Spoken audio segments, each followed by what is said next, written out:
Si tu me fais confiance, tu comprendras pourquoi j'ai invité Thomas au mariage de ta sœur, a annoncé ma femme Rebecca lors du dîner dominical chez mes parents.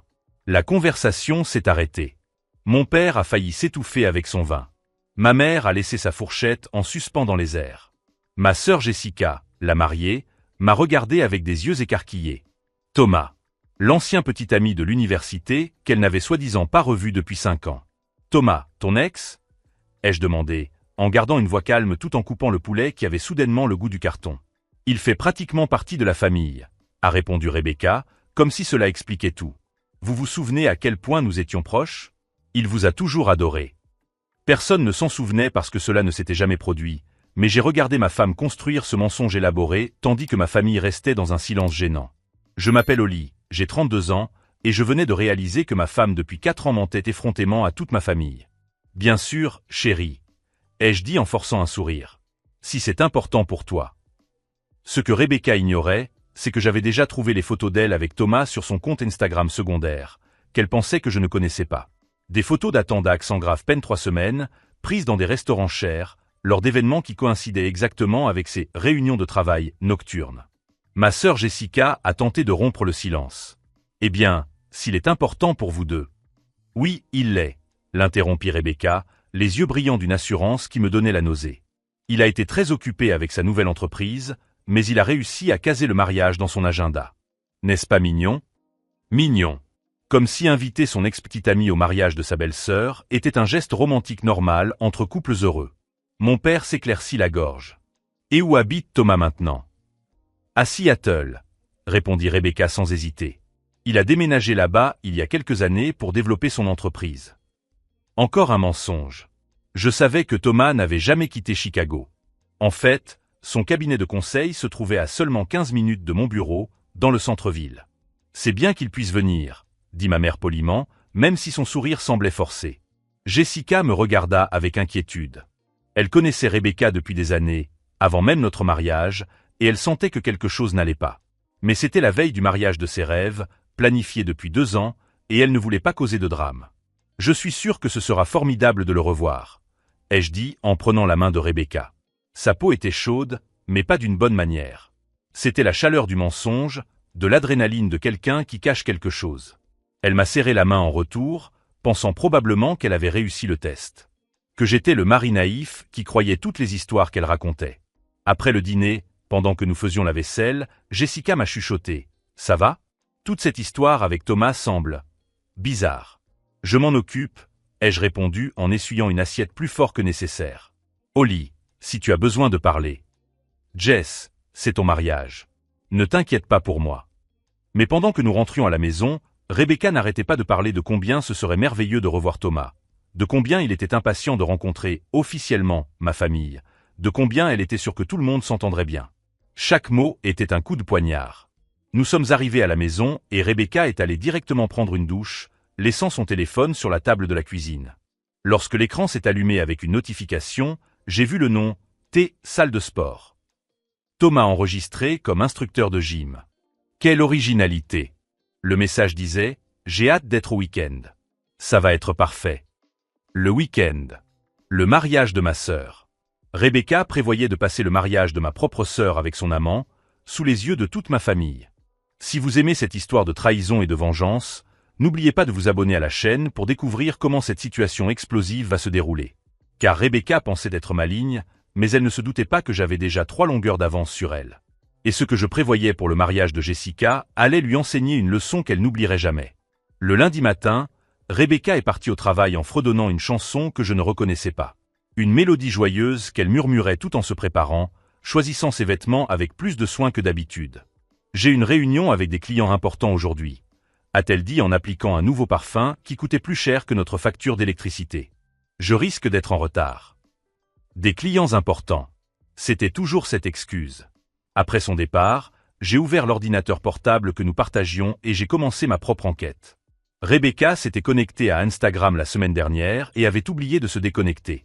Une erreur fatale pour quelqu'un qui menait une double vie. Son profil secondaire, qu'elle pensait que je ne connaissais pas, était une fenêtre directe sur sa vie secrète. Les photos des 3 derniers mois racontaient une histoire qui m'a rendu malade. Thomas Morrison. 34 ans. propriétaire d'une société de conseil en gestion d'entreprise qu'il avait vendue l'année dernière pour une somme impressionnante. Cheveux foncés, sourire confiant, le genre d'homme qui porte des montres de luxe et conduit des voitures de sport. Sur les photos, ils n'étaient pas seulement des amis occasionnels qui se retrouvaient. Ils formaient un couple. Les mains enlacées dans des restaurants chics. Les sourires intimes lors d'événements professionnels. Le langage corporel de deux personnes parfaitement à l'aise l'une avec l'autre. La photo qui m'a le plus blessé montrait Thomas embrassant Rebecca sur le front devant le Millennium Park. Elle portait la robe bleue que je lui avais offerte pour notre 3e anniversaire. La robe qu'elle disait avoir tachée de vin et donnée à une boutique d'occasion. Encore des mensonges. J'ai continué à enquêter et j'ai découvert que Thomas n'était pas seulement l'ancien petit ami riche de l'université. C'était l'homme qui avait rompu avec Rebecca 6 ans auparavant pour épouser une héritière de Chicago.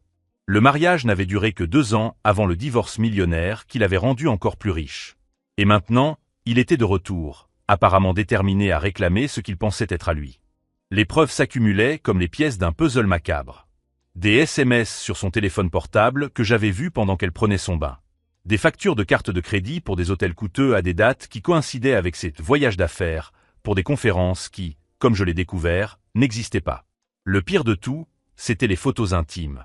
Pas seulement celles de Thomas et Rebecca, mais aussi celles de lui seul.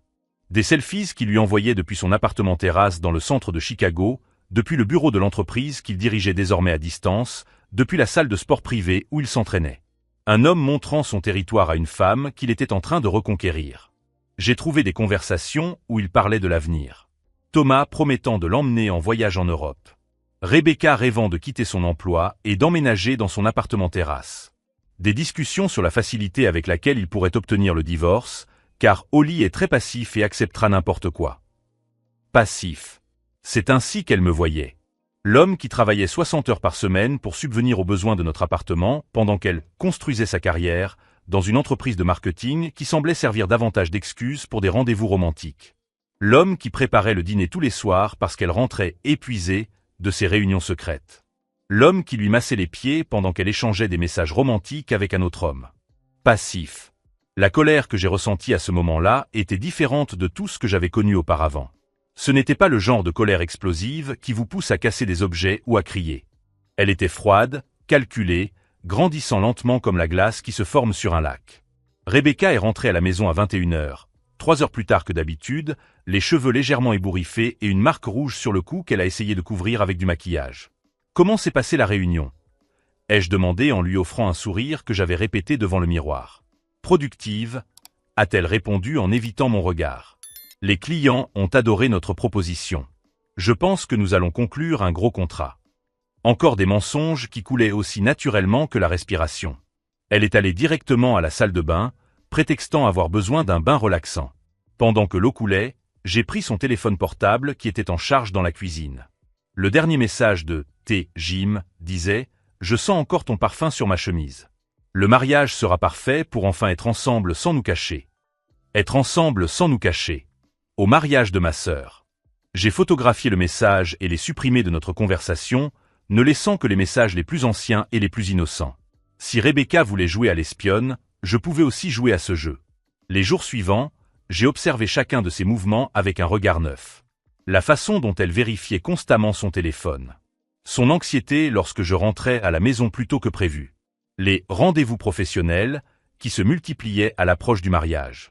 Elle se préparait à quelque chose. Et moi aussi. Jeudi soir, Jessica m'a appelé en pleurant. « Holly, j'ai besoin de te parler.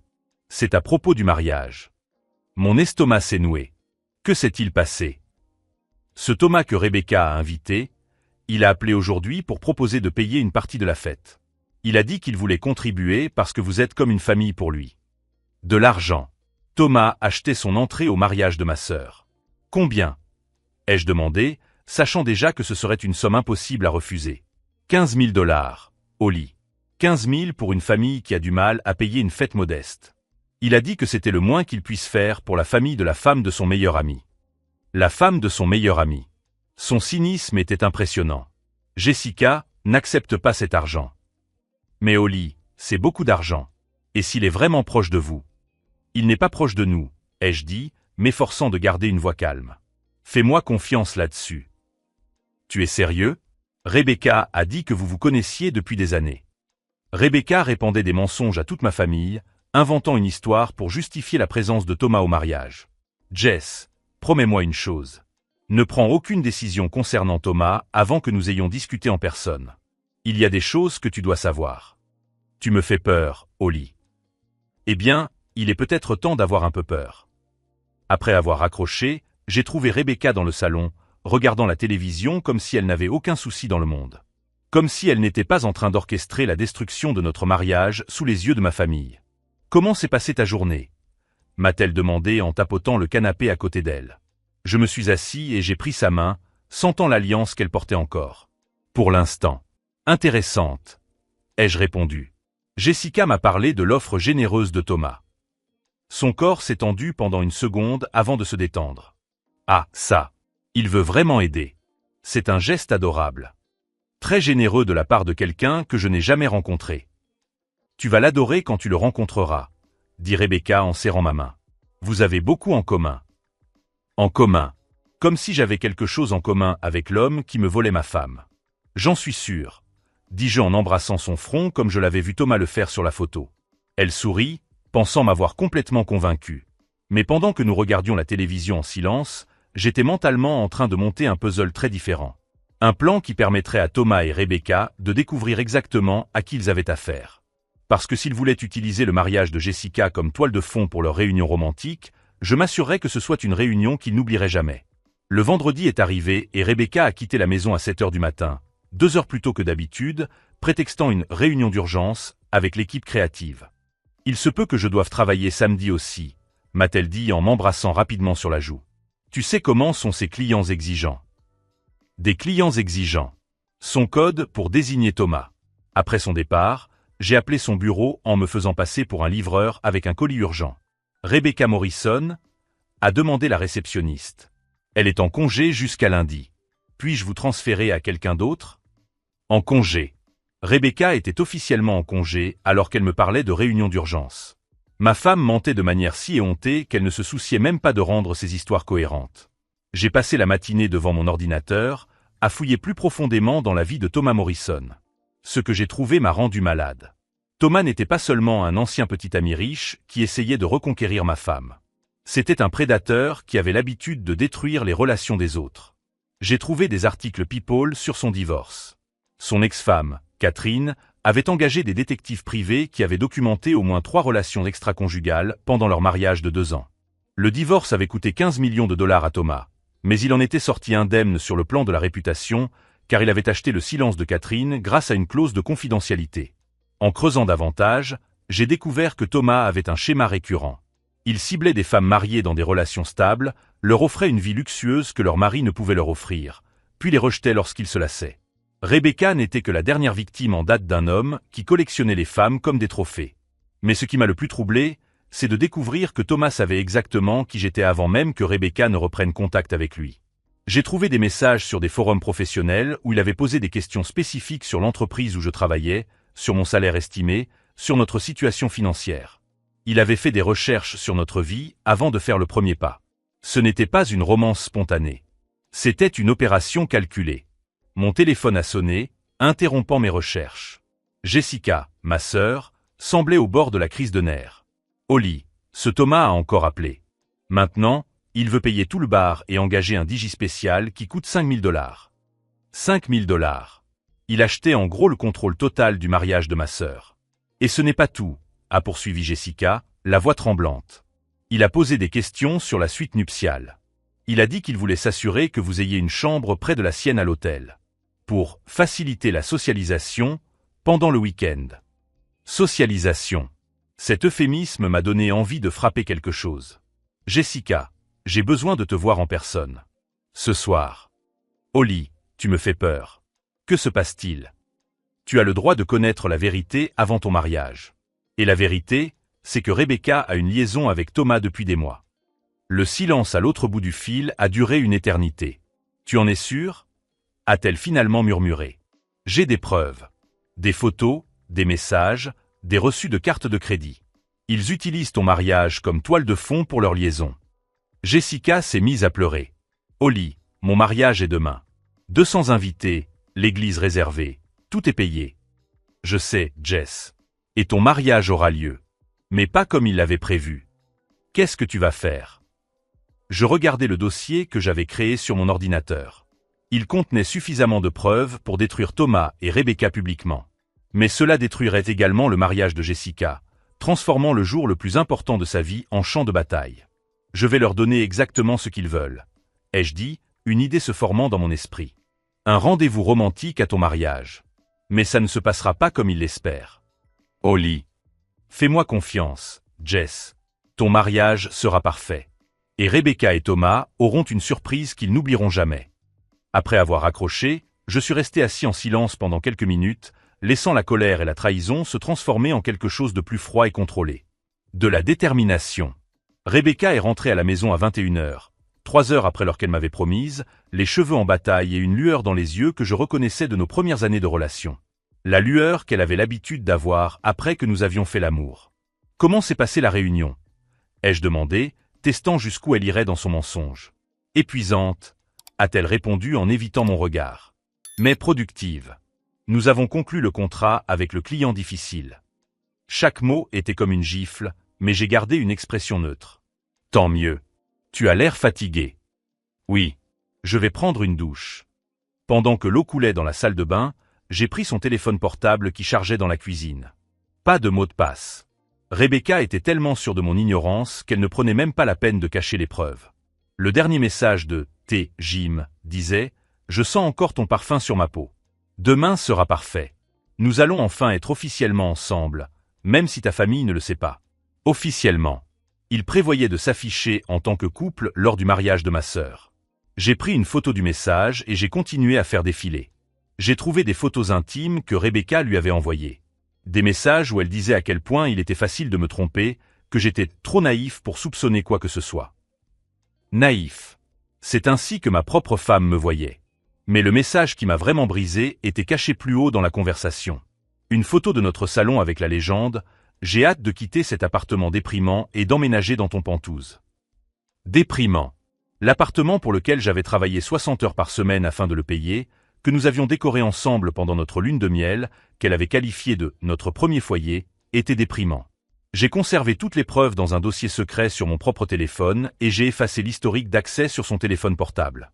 Quand Rebecca est sortie de la douche, j'étais dans le lit en train de lire un livre, feignant la normalité avec l'habileté d'un acteur professionnel. « Demain sera une longue journée », a-t-elle dit en s'allongeant à côté de moi. « Tu es impatient de rencontrer Thomas. »« Très impatient », ai-je répondu en fermant le livre. « Je suis sûr que ce sera inoubliable. » Elle a souri, se blottissant contre moi comme une chatte satisfaite. « Tu vas l'adorer. Vous avez beaucoup en commun. » J'en suis sûr. Rebecca s'est rapidement endormie, probablement épuisée par son après-midi avec Thomas. Mais je suis resté éveillé toute la nuit, à élaborer des plans. Je ne voulais pas seulement révéler leur liaison. N'importe qui pouvait le faire. Je voulais qu'ils ressentent exactement ce que j'avais ressenti en découvrant leur trahison. L'humiliation, la surprise, le moment précis où leur monde s'écroulait. Et je voulais que cela se passe devant toute ma famille, afin que tout le monde voie qui était vraiment Rebecca sous le masque de la femme parfaite. Le matin, pendant que Rebecca choisissait sa robe de mariée, une robe qu'elle avait achetée avec l'argent de Thomas, comme je l'ai découvert grâce au relevé de carte bancaire, j'ai passé un coup de fil qui allait tout changer. Morrison Investigation a répondu une voix professionnelle. J'ai besoin de vos services pour une situation urgente. Quelle est la nature de l'enquête? Infidélité conjugale. J'ai besoin de documents professionnels qui soient valables devant un tribunal. Je comprends. Quand avez-vous besoin des documents? Cet après-midi. Je sais exactement où ils seront et à quelle heure. C'est très court. Je paierai le double du tarif normal. Dans ce cas, nous pouvons travailler avec ce délai. Rebecca fredonnait dans la salle de bain, imaginant probablement sa rencontre romantique avec Thomas au mariage de ma sœur. Elle n'avait aucune idée qu'au lieu d'une réunion secrète, ils auraient un public beaucoup plus large que prévu. Et cette fois, je serai le metteur en scène du spectacle. Le détective privé est arrivé ponctuellement à 14 heures, 1 heure avant l'heure à laquelle je savais que Rebecca et Thomas se retrouveraient à l'hôtel Fairmont. Monsieur Morrison, s'est-il présenté en me serrant fermement la main. Détective à la retraite Marcus Walsh. Je comprends que vous ayez besoin de documents de toute urgence. Je lui ai transmis toutes les informations que j'avais recueillies. Le rythme de leur rendez-vous, leur lieu de prédilection, l'heure à laquelle ils se retrouvaient toujours avant les événements importants. Ils seront au bar du Fairmont à 3 heures, lui ai-je expliqué en lui montrant les messages que j'avais photographiés. Rebecca a dit qu'elle était en réunion de travail, mais en réalité, elle se prépare avec Thomas pour le mariage de demain. Je comprends. Vous voulez seulement des photos ou vous avez également besoin d'enregistrements audio? Tout. Je veux des preuves qui ne laissent aucune place au doute. Pendant que l'enquêteur partait en mission, j'ai entamé la deuxième phase de mon plan. Un appel qui allait tout changer. Cabinet d'avocats Hamilton et Associates, a répondu une voix professionnelle. Je dois parler à Robert Hamilton au sujet d'un divorce urgent. Robert Hamilton était connu pour être impitoyable dans les affaires d'infidélité. Sa réputation d'obtenir des accords favorables pour les clients trompés était légendaire à Chicago. « Monsieur Morrison », dit Robert lorsque je parvins enfin à lui parler. « Je comprends que vous disposez de preuves substantielles d'infidélité. J'ai des mois de documentation. Des messages, des photos, des reçus de cartes de crédit, des comportements récurrents. Et d'ici la fin de la journée, j'aurai également des documents professionnels. » Excellent. Avec ce type de preuves, nous pouvons vous garantir que vous conserverez la majeure partie des biens matrimoniaux, y compris l'appartement. L'appartement que Rebecca avait qualifié de déprimant. Ironique qu'elle perde précisément ce qu'elle méprisait. Mon troisième appel était pour ma sœur Jessica. « Holly, comment vas-tu? Tu as réussi à dormir? » « Jess, j'ai besoin que tu fasses quelque chose pour moi. Quelque chose qui va te sembler étrange, mais fais-moi confiance. De quoi as-tu besoin? Je veux que tu acceptes l'offre de Thomas. L'argent pour le bar ouvert et le digispécial. Holly, tu es folle? Hier, tu m'as dit de ne rien accepter de lui. J'ai changé d'avis. Accepte tout ce qu'il propose. Plus il investira dans ton mariage, plus sa chute sera grande demain. Je ne comprends pas. Thomas veut utiliser ton mariage comme décor pour son aventure avec Rebecca. Il est prêt à payer n'importe quel prix pour que tout soit parfait pour leur rendez-vous romantique. Et tu vas laisser faire ça? Non, Jess. Je vais utiliser son argent pour financer sa propre destruction. J'ai expliqué mon plan à Jessica. Comment Thomas payait sans le savoir pour la fête où il serait publiquement humilié. Comment chaque dollar qu'il investirait serait une preuve supplémentaire de la préméditation de sa liaison. C'est brillant, murmura Jessica après que j'eus fini d'expliquer. Diabolique, mais brillant. Appelez Thomas maintenant. Dites-lui que vous acceptez toutes ses offres. Et demandez-lui davantage. Dites-lui que vous voulez des fleurs supplémentaires, du champagne haut de gamme, tout ce qui lui permettra de se sentir comme le héros généreux de la situation. Plus il dépensera, plus il aura l'air pathétique quand tout le monde découvrira qu'il achetait l'accès à une liaison avec ma femme. Après que Jessica ait raccroché, je me suis assis dans mon salon, celui que Rebecca avait qualifié de déprimant, et j'ai finalisé les derniers détails. Mon téléphone a sonné à 4h30. C'était l'enquêteur. Monsieur Morrison, j'ai obtenu d'excellentes informations. Ils étaient complètement à l'aise, sans aucune prudence. J'ai des photos, une vidéo et un enregistrement audio d'une conversation de 15 minutes détaillant exactement ce qu'ils prévoient pour demain. Qu'ont-ils dit? Votre femme a expliqué à Thomas comment vous allez arriver séparément au mariage, comment elle va faire semblant de ne pas bien vous connaître, et comment vous prévoyez de vous retrouver dans sa chambre après la cérémonie. Thomas a mentionné qu'il avait déjà du champagne et des roses qui vous attendaient. Du champagne et des roses. Alors que je payais les factures de notre appartement en travaillant 60 heures par semaine, ma femme planifiait une nuit romantique à l'hôtel avec un autre homme. Il y a plus, a poursuivi l'enquêteur. Ils ont ri de votre naïveté et de la facilité avec laquelle ils pourraient vous convaincre qu'ils ne sont que de vieux amis. Rebecca a dit textuellement, « Holly est tellement confiant qu'il ne se doute de rien. Il croit vraiment que nous ne sommes que des amis. » Juste des amis. Après 4 ans de mariage, ma femme me connaissait si peu qu'elle me croyait incapable de suspicion ou de planification stratégique. Envoyez immédiatement tous les documents à mon avocat, ai-je ordonné. Robert Hamilton. Il attend. Je les envoie tout de suite. Rebecca est rentrée à la maison à 6 heures du soir, 3 heures après son rendez-vous avec Thomas, avec un sourire radieux et une énergie que je n'avais pas vue depuis des mois. « Comment s'est passée ta journée ?» m'a-t-elle demandé en m'embrassant sur la joue comme une épouse attentionnée. « Productive », ai-je répondu en la regardant pratiquement flotter dans la cuisine. « Et la tienne? La réunion avec les clients exigeants? Super. Nous avons conclu un contrat énorme. Je pense que ça va être une très bonne année pour notre entreprise. Notre entreprise. Comme si j'avais un rôle à jouer dans la double vie qu'elle était en train de se construire. Tant mieux. Tu as l'air radieuse. C'est l'adrénaline du succès, a-t-elle répondu en ouvrant une bouteille de vin. Et je suis impatiente d'être au mariage demain. Ce sera une journée parfaite. Parfaite. Elle n'avait aucune idée à quel point elle serait parfaite, mais pas comme elle imaginait. Ce soir-là, pendant que Rebecca prenait son bain, j'ai reçu un message de Jessica. J'ai appelé Thomas. Il a accepté de payer 5 000 $ de plus pour des fleurs spéciales et un photographe supplémentaire. Il a dit qu'il voulait que tout soit mémorable pour toute la famille. Il a également réservé la suite présidentielle de l'hôtel pour lui, juste à côté de notre suite nuptiale. Mémorable pour toute la famille. Thomas finançait, sans le savoir, sa propre humiliation publique. Si vous suivez cette histoire de trahison calculée et que vous êtes impatient de voir comment la vengeance va se dérouler, abonnez-vous à la chaîne, car demain sera un mariage que personne n'oubliera jamais. Rebecca est sortie de la salle de bain vêtue de la chemise de nuit en soie que je lui avais offerte pour notre 2e anniversaire. La même chemise de nuit que, selon les preuves de l'enquêteur, elle avait portée sur ses photos intimes pour Thomas. Demain sera une longue journée, dit-elle en s'allongeant à mes côtés. Mais je suis très impatiente que tu rencontres enfin Thomas. Moi aussi, répondis-je en passant mon bras autour d'elle. Je suis sûr que ce sera révélateur. Elle rit doucement en se blottissant contre moi. Tu vas l'adorer. Vous avez tellement de choses en commun.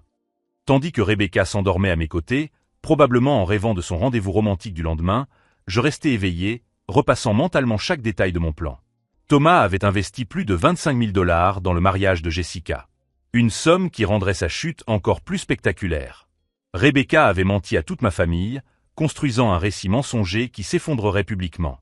Et moi, j'avais tout documenté, engagé les meilleurs professionnels et coordonné une révélation qui détruirait leur double vie d'une manière dont ils ne pourraient jamais se remettre. Demain, lors de la cérémonie qui devait célébrer le véritable amour de ma sœur, Thomas et Rebecca découvriraient que certains mensonges sont trop gros pour être maintenus. Et que sous-estimer quelqu'un peut être l'erreur la plus coûteuse qu'une personne puisse commettre. Le matin du mariage de Jessica s'annonçait parfait. Un ciel bleu sans nuages, une température agréable, tout concourait à faire de cette journée un moment mémorable. Rebecca s'est réveillée en chantonnant, ce qu'elle n'avait pas fait depuis des mois, tout en choisissant la robe qu'elle avait achetée spécialement pour l'occasion. Une robe bleu roi à 2 500 $ qu'elle avait payée avec la carte de crédit secrète que j'avais découverte la semaine dernière. « Tu es magnifique », lui ai-je dit en la prenant par la taille pendant qu'elle se regardait dans le miroir. « Merci, mon chéri. Je veux faire bonne impression quand je rencontrerai Thomas. » Quand? Comme s'ils n'avaient pas passé les 4 derniers mois ensemble dans des hôtels luxueux à travers Chicago. Dans la voiture qui nous emmenait à l'église, Rebecca n'arrêtait pas de consulter son téléphone portable. « Thomas est arrivé hier soir », a-t-elle commenté avec désinvolture. Il a envoyé un message pour féliciter Jessica pour le grand jour. Je savais exactement quand Thomas était arrivé. Le détective privé avait documenté son entrée dans la suite présidentielle du Fairmont à 20h15 la veille, accompagné d'une livraison de champagne Dom Pérignon à 500 $ et de 2 bouquets de roses rouges. L'église Saint-Mathieu était magnifique. Thomas avait vraiment mis les petits plats dans les grands. Des fleurs exotiques importées décoraient chaque banc, un quatuor à cordes jouait à l'hôtel et au moins 3 photographes professionnels immortalisaient chaque instant. 28 000 $ investis dans la fête de mariage de ma sœur pour impressionner ma femme. Quand nous sommes arrivés, Thomas était déjà là. Grand, bronzé, vêtu d'un costume qui coûtait plus cher que mon salaire mensuel. Il discutait avec animation avec mes parents, distribuant des cartes de visite et racontant des anecdotes sur ses affaires florissantes à Seattle. Au lit. Thomas s'est approché avec un large sourire et une poignée de main trop ferme. Enfin, Rebecca parle tellement de toi. Thomas, ai-je répondu en étudiant son visage. J'ai entendu dire que Rebecca et toi étiez de vieux amis de fac. Les meilleurs amis, a-t-il confirmé en faisant un clin d'œil à Rebecca. Inséparables à l'époque. Rebecca a rougi légèrement, comme une adolescente amoureuse. Pendant la cérémonie, j'ai observé Thomas et Rebecca échanger des regards intimes. De petits sourires, des gestes subtils qu'il pensait que personne d'autre ne remarquerait. L'enquêteur était assis 3 rangées derrière, photographiant discrètement chaque interaction. Après la cérémonie, pendant le cocktail, Thomas s'est approché de Jessica. « Votre sœur est une femme incroyable », a-t-il dit assez fort pour que je l'entende. « Holly est un homme chanceux. »« C'est vrai », a répondu Jessica en me regardant avec une expression que je n'ai pas pu déchiffrer. Holly a toujours été très observateur. Il ne manque aucun détail. Thomas a ri, sans remarquer le sous-entendu. Le dîner a commencé à 19h. Thomas avait insisté pour s'asseoir à la table d'honneur, à côté des parents des mariés. Une place d'honneur qu'il avait littéralement achetée. Alors que le premier plat était servi, mon téléphone a vibré. Un message de l'avocat. Tout est prêt. J'attends votre signal. Je me suis levé pendant l'entrée, prétextant devoir aller aux toilettes. En réalité, je me suis dirigé vers le système audio qui contrôlait le micro du maître de cérémonie. Rebecca et Thomas étaient tellement absorbés par leur conversation romantique qu'ils n'ont même pas remarqué mon absence. Quand je suis revenu, Jessica était debout, tapant sur son verre pour attirer l'attention. Avant les discours officiels, a-t-elle annoncé, je tiens à remercier tout particulièrement une personne qui a rendu cette fête possible. Thomas Morrison, qui a généreusement contribué à rendre cette journée parfaite. Des applaudissements polis ont retenti dans la salle. Thomas s'est levé, saluant modestement comme un véritable philanthrope. En fait, a poursuivi Jessica, Thomas a été si généreux que nous avons jugé juste de lui rendre un hommage spécial. C'est alors que les écrans répartis dans la salle se sont allumés. La première image montrait Thomas et Rebecca entrant ensemble dans l'hôtel Ritz-Carlton mardi dernier. Horodatage, date, angle parfait. La salle est devenue silencieuse. La deuxième photo les montrait en train de s'embrasser dans l'ascenseur du même hôtel.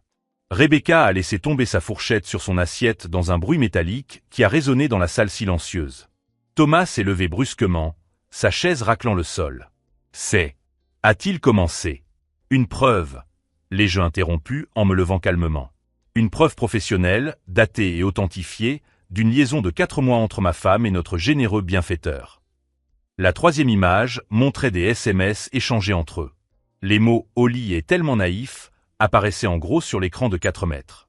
Ma mère porta la main à sa bouche. Mon père rougit de colère. « Thomas, dit lentement ma tante Martha, tu n'avais pas dit que tu vivais à Seattle. » La quatrième image montrait Thomas quittant son appartement à Chicago la veille au matin, l'adresse clairement visible. « Vous ne comprenez pas », a finalement réussi à dire Rebecca, la voix tremblante. « Ce n'est pas ce que vous croyez. »« Ah bon ?» ai-je demandé en prenant mon téléphone portable. « Parce que j'ai ici un enregistrement de vous deux hier au bar du Fairmont, en train de prévoir de passer la nuit ensemble aujourd'hui, dans la suite que Thomas a réservée avec l'argent qui était censé servir à l'avenir de sa famille. » La cinquième image était une capture d'écran du compte bancaire de Thomas, montrant le paiement de 28 000 $ pour le mariage Morrison-Webb, la même semaine où son compte joint avec son ex-femme avait été vidé. Thomas a tenté de s'enfuir, mais Jessica avait discrètement demandé aux agents de sécurité de l'hôtel de bloquer les sorties. « Mesdames et messieurs, ai-je annoncé à la salle sous le choc, permettez-moi de vous présenter officiellement Thomas Morrison. Non pas un ami généreux de la famille, mais un homme qui a dépensé plus de 28 000 $ pour acheter l'accès au mariage de ma sœur afin d'avoir une liaison romantique avec ma femme. » La sixième et dernière image était la plus dévastatrice. Rebecca portant mon alliance tout en embrassant Thomas sur son toit terrasse, avec une vue panoramique de Chicago en arrière-plan. « L'alliance, » murmura ma grand-mère, « elle porte toujours l'alliance. » Rebecca regarda sa main comme si elle avait complètement oublié la bague. Thomas tenta un dernier coup. « Au lit, tout cela s'explique. Rebecca et moi sommes justes. »« Vous êtes juste quoi ?» demandai-je en m'approchant lentement de lui. « De vieux amis qui dépensent 28 000 $ pour assister au mariage d'inconnus? Ou peut-être des collègues qui réservent des suites présidentielles ensemble ?» Toute la salle nous observait. 200 personnes assistaient à l'effondrement de la façade que Thomas et Rebecca avaient construite. « Il a le droit de connaître la vérité, » dit Jessica en prenant le micro. « Tout le monde a ce droit. » C'est alors qu'elle révéla la partie du plan que même moi j'ignorais. Thomas Morrison est marié. Encore. Sa femme Catherine a déposé une demande de réconciliation il y a 3 semaines, lui offrant 15 millions de $ s'il mettait fin à ses aventures publiques qui ruaient la réputation de la famille. Le silence qui s'ensuivit fut pesant. Catherine Morrison était assise à la table du fond, élégante dans sa robe noire, observant la destruction de l'homme qui avait promis de changer mais qui avait choisi de reproduire les mêmes schémas. « Vous pensez avoir été malin », dis-je en regardant tour à tour Thomas et Rebecca. « Mais vous avez simplement été prévisible. » C'est alors que Rebecca comprit enfin qu'il n'y avait pas d'issue, et que la véritable humiliation ne faisait que commencer. Le silence qui suivit la révélation de Catherine ne fut rompu que par le bruit d'une chaise repoussée. Rebecca s'est levée en titubant, sa robe bleu roi à 2 500 $ ressemblant désormais à un costume trop cher pour une mascarade bon marché. « Au lit, je peux t'expliquer, » a-t-elle murmuré, la voix cassée. « Expliquer quoi ?» ai-je demandé calmement en me levant à mon tour. « Comment tu as passé 4 mois à mentir à ma famille? Comment tu as utilisé le mariage de ma sœur pour ton aventure? Ou comment tu as qualifié notre appartement de déprimant alors que tu prévoyais d'emménager dans son Penthouse. 200 personnes assistaient à la scène dans un silence absolu. Mes parents, ma grand-mère, des cousins que je n'avais pas vus depuis des années. Tous étaient témoins du moment où ma femme découvrait que ses mensonges s'étaient effondrés publiquement. Thomas tenta un dernier coup désespéré. Catherine, tu ne comprends pas, Rebecca et moi avons une histoire. Un véritable amour. Catherine Morrison éclata de rire, un son cristallin qui résonna dans toute la salle. Un véritable amour, répéta-t-elle. Thomas, tu as dit la même chose à propos de Lisa, de Margaret, d'au moins 5 autres femmes mariées au cours des 3 dernières années. Ton comportement est tellement prévisible que mes avocats avaient déjà tout documenté avant même que tu ne rencontres Rebecca. Le visage de Thomas pâlit. Pour la première fois de la soirée, il semblait vraiment effrayé. Mesdames et messieurs, continua Catherine en s'adressant à la salle, permettez-moi de vous présenter mon encore mari, Thomas Morrison. Spécialiste dans l'art de détruire des familles pour le plaisir. Jessica s'est approchée de moi, les yeux brillants, non pas de larmes, mais de fierté. Au lit, c'était. A-t-elle commencé? Nécessaire. Ai-je complété? Ils ont choisi d'utiliser ton mariage. Je me suis simplement assuré qu'il soit mémorable pour les bonnes raisons. Rebecca a fait une dernière tentative pour sauver la situation. Au lit, s'il te plaît. Nous pouvons discuter en privé. Régler cela entre adultes. Adultes, répétai-je, envahi par un calme étrange. Les adultes ne mentent pas à des familles entières pendant les dîners du dimanche. Les adultes ne dépensent pas l'argent du mariage dans des liaisons secrètes. Et les adultes ne traitent certainement pas leurs partenaires de vie de naïfs dans leur dos. Le détective privé s'approcha discrètement et me tendit une enveloppe. Comme vous l'aviez demandé, monsieur Morrison. Tout est documenté et authentifié. J'ouvris l'enveloppe et montrai les dernières photos à Rebecca. Elles ont été prises tôt ce matin.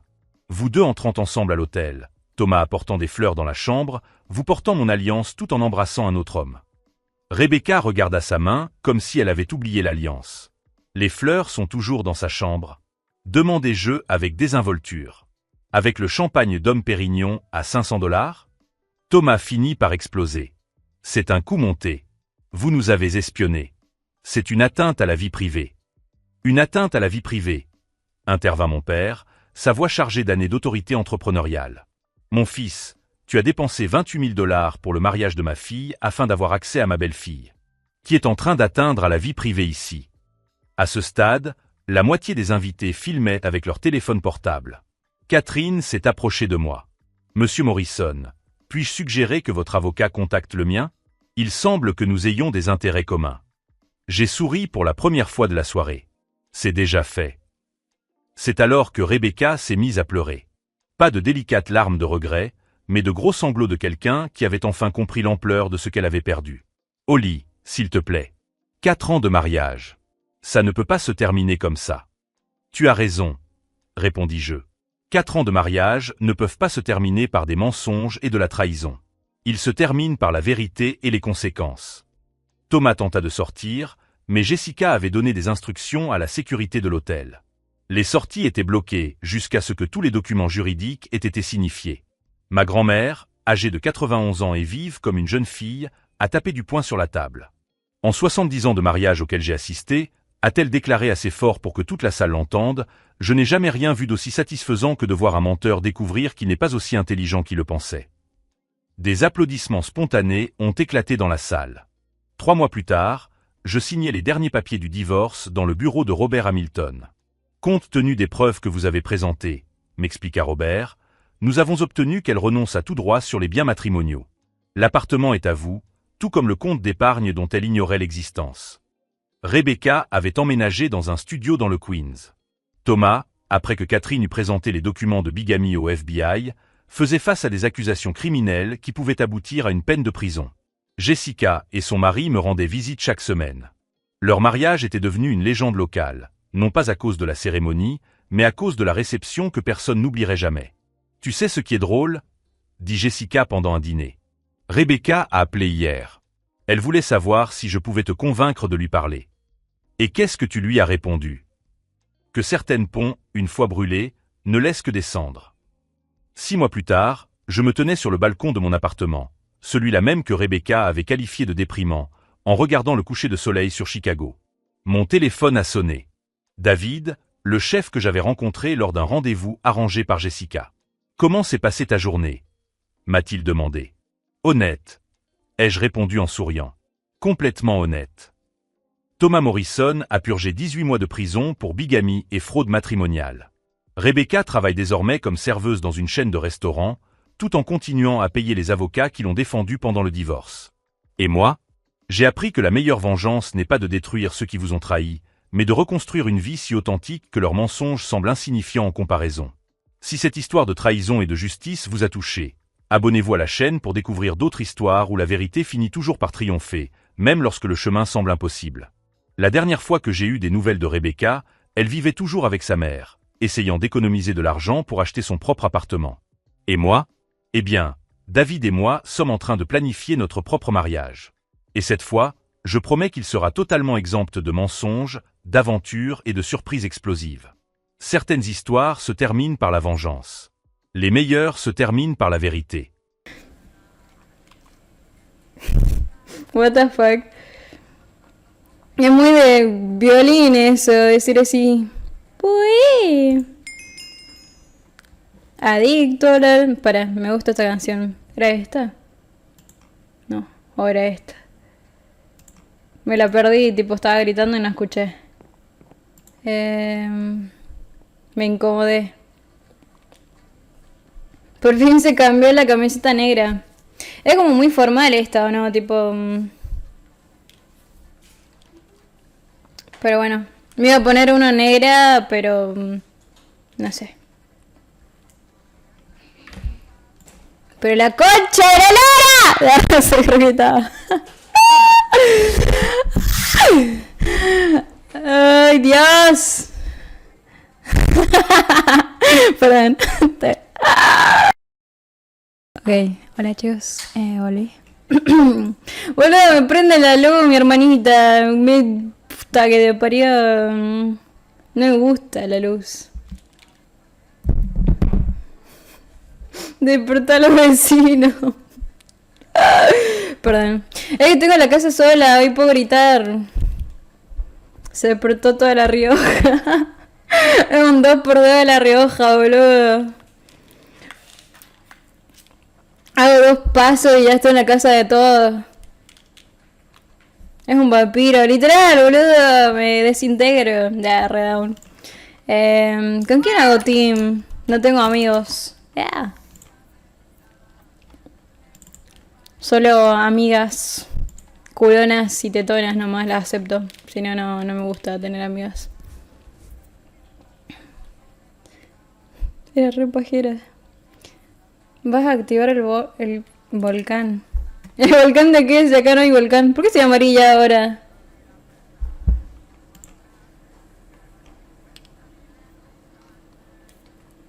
Si prende la luz, desapareces. Así como el meme del moreno.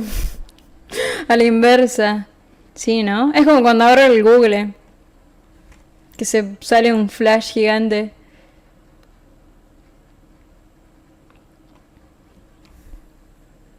A Enzo cero bulto. ¿Qué es eso? ¿Qué es el Lauti? Te voy a cagar a trompada. Pinche Simpson. Sí, ¿no? ¿Por qué estoy amarilla? Mira, encima... A ver. No, no sé. Si no estoy muy blanca. En C toca bulto. Ese toca bulto. ¿Ese? Sí, ese toca bulto. ¿Cuánto tiempo tengo? 7.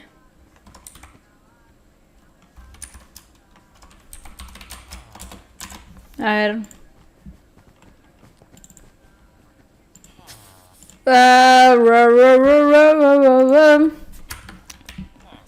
No sé por qué se escucha así, la puta madre. ¿Por qué se escucha así? Concha de la lora. Hola. Hola Luchi, ¿cómo estás, amigo? ¿No tenés frío? Sí, tengo las patas heladas. Pero bueno.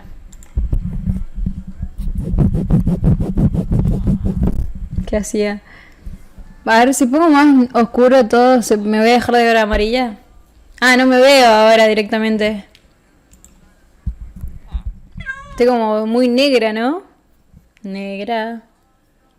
No un buzo. No, igual me hace calor después. ¿Estás bien? Hola. ¿Por qué se escucha así? Tipo, creo que lo rompí a mi micrófono. Lo rompí. Ah, hola. Ahí se escucha como tapado, ¿o no? ¿Será por el frío que ahora de repente está... Siempre se escuchó así?